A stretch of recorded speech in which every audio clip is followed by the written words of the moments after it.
김은미의 라이프 코칭. 안녕하세요. 여러분의 심리 코치 김은미입니다. 오늘은 36번째 이야기, 용서하면 비로소 보이는 것들이라는 제가 쓴 칼럼의 내용을 안내합니다. 이 칼럼은 조선일보 웹진 마음 건강길에 연재하고 있는 김은미의 라이프 코칭 중 하나입니다. 자, 지금부터 시작합니다. 용서하면 비로소 보이는 것들. 용서는 진정한 나로 살기를 희망하는 이들이 반드시 거쳐야 하는 삶의 선택이다. 만일 누군가를 용서하지 않고 가슴 깊이 품고 살면서 지속적인 원망과 분노를 터뜨리고 있다면 삶의 소중한 시간을 오로지 과거를 생각하는 데에만 쓰는 것이며 그것 때문에 지금 여기를 살지 못한다. 미래의 삶까지도 과거의 그 사람이나 그 사건에 주도권을 넘겨주는 것과 같다. 용서하지 않으면 결코 나의 삶을 살 수 없다. 진정 자유롭고 싶다면 용서를 선택해야 한다.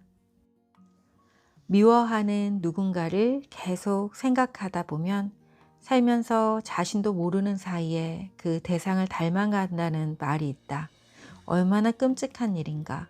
용서는 해도 되고 안 해도 되는 것이 아니라 반드시 해야만 한다. 그러나 쉽지 않기 때문에 성경은 70번씩 7번이라도 용서하라고 가르친다. 용서는 내면의 힘이 차올랐을 때 비로소 할 수 있는 용기 있는 선택이다. 희생자의 마음으로 원망과 분노에 휩싸여 있으면 끝끝내 할 수 없다. 한번 용서를 했다 해도 또다시 분노가 올라올 수 있다. 그래서 예수는 70번씩 7번이라도 용서하라고 가르친 것이 아닐까? 용서는 타인을 위한 것이 아니다. 결국 나를 위한 선택이며 나를 온전히 사랑하고 누구에게도 휘둘리지 않는 나로 살기 위해서는 피할 수 없는 길이다. 용서를 일생의 큰 숙제로 여기며 살아가는 이도 있다. 용서하는 것이 그만큼 어렵기 때문이다. 그러나 그들이 용서를 선택하는 순간이 있다. 복수를 생각하느라 자신을 돌보지 못하고 핥히는 순간이 반복되면 몸과 마음이 상한다. 더 이상 견딜 수 없는 순간이 오고 그 짐을 내려놓고 싶은 마음이 든다. 결국 과거를 청산하고자 결심하게 되는 것이다. 나는 상담 현장에서 30년에서 50년이 지나도 용서하지 못한 상처를 가진 이들을 만난다. 오랜 상처는 대부분 그들이 자유롭게 성장하는 것을 막고 있었다.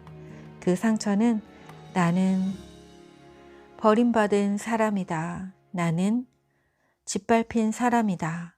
나는 상처 입은 사람이다. 라는 희생자 의식에서 벗어나지 못하게 한다. 그러나 용서야말로 우리를 일상의 삶에서 영적인 삶으로 안내한다. 그들이 어떤 짓을 했건 어떤 사람이건 상관없이 사람은 세상의 모든 존재는 매 순간 행복해지기 위해 선택을 한다. 우리가 그렇게 살아가는 것처럼 모든 사람들이 다 같다.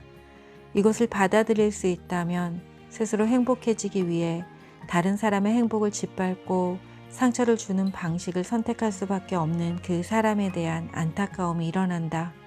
바로 그 연민이 결국 용서를 선택하게 한다. 미숙하고 어리석은 생각을 하는 존재를 축복하며 그것으로부터 노연하기로 선택하는 순간 용서는 시작된다. 진정한 용서를 경험하면 나를 넘어 세상에 대한 관심과 사랑이 회복된다. 무엇보다 이전과는 다른 새로운 인생을 살게 된다.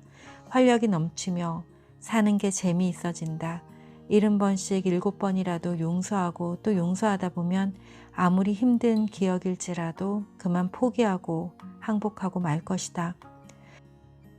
용서는 사랑의 다른 이름이다. 용서를 통해 사람은 자신과 세상을 진정으로 사랑하게 된다. 이렇게 될 때 비로소 나다운 삶이 시작된다. 용서는 용기 있는 자만의 특권이며 영적 성장으로 안내하는 선물이다. 더 나은 삶을 위한 코칭 팁 1. 지금 여기에 삶의 어떤 형식이든 영향을 주는 특정한 시기나 장소, 사람이 있나요? 2. 그 일이 일어났을 때 당신은 어떻게 반응했나요?